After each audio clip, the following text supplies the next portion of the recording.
Audience మరోసారి విలక్షణమైన తీర్పునిచ్చారు. నచ్చితే హీరో లేకపోయినా పర్వాలేదు, యానిమేషన్ మూవీనైనా హిట్ చేసేస్తారు. నచ్చకపోతే స్టార్ అని కూడా చూడరు, డిజాస్టర్ చేసేస్తారు.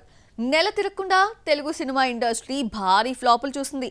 అవేంటో చూద్దామా? స్టార్ లేకపోయినా పర్వాలేదు, యానిమేటెడ్ మూవీ అయినా సరే మనస్సుకు హత్తుకునేలా తీస్తే ఆడియన్స్ బ్రహ్మరథం పడతారని మహావతార్ నరసింహ నిరూపించింది. రిలీజ్ అయిన అన్ని భాషల్లో సూపర్ హిట్ అయింది. సినిమా తెలుగు డబ్బింగ్ రైట్స్ ను 4 కోట్లకు అమ్మితే ఇప్పటి వరకు 23 కోట్లు షేర్ కలెక్ట్ చేసింది. సినిమా రిలీజ్ అయ్యే 2 వారాలు దాటినా ఇప్పటికీ వీక్ డేస్ లోనూ మంచి వసూలు సాధిస్తోంది. ఆగస్టు 14న 2 పెద్ద సినిమాలు రావడంతో డబ్బింగ్ మూవీస్ అయినా టాలీవుడ్ బాక్సాఫీస్ ను ఆదుకుంటాయనుకున్నారు. హిందీ డెబ్యూ మూవీ వార్ 2 పై తారక్ చాలా ఆశలు పెట్టుకున్నాడు. సినిమాపై ఉన్న నమ్మకంతో ప్రీ రిలీజ్ ఈవెంట్ లో 2 కాలర్స్ ఎగరేశాడు.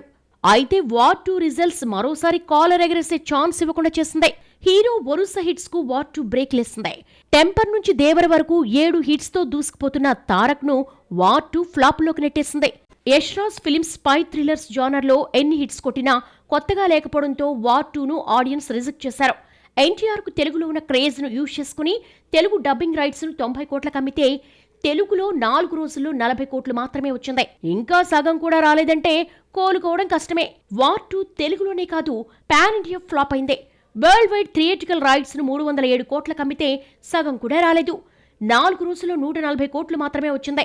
వార్ 2 తో పోల్చుకుంటే కూలీ కలెక్షన్స్ బెటర్ గా ఉన్నాయి. లోకేష్ కనగరాసుకున్న క్రేజ్ మొదటి రోజు 151 కోట్లు తీసుకొచ్చింది. లోకేష్ రేంజ్ లో మేకింగ్ లేకపోవడం మైనస్ అయినా అనిరుద్ మ్యూజిక్ నిలబెట్టింది. కూలీ తెలుగు రైట్స్ ను 45 కోట్లకు అమ్మితే 4 రోజుల్లో 36 కోట్లు వచ్చింది. ఇంకో 9 కోట్లు వస్తే తెలుగులో బ్రేక్ ఈవెన్ అవుతుంది.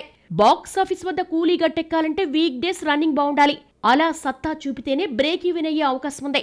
వరల్డ్ వైడ్ థియేట్రికల్ రైట్స్ 300 కోట్లకు అమ్మితే 4 రోజుల్లో 195 కోట్లు వచ్చింది. ఇంకో 105 కోట్లు వస్తే కూలీ డిస్ట్రిబ్యూటర్స్ ఊపిరి పీల్చుకుంటారు.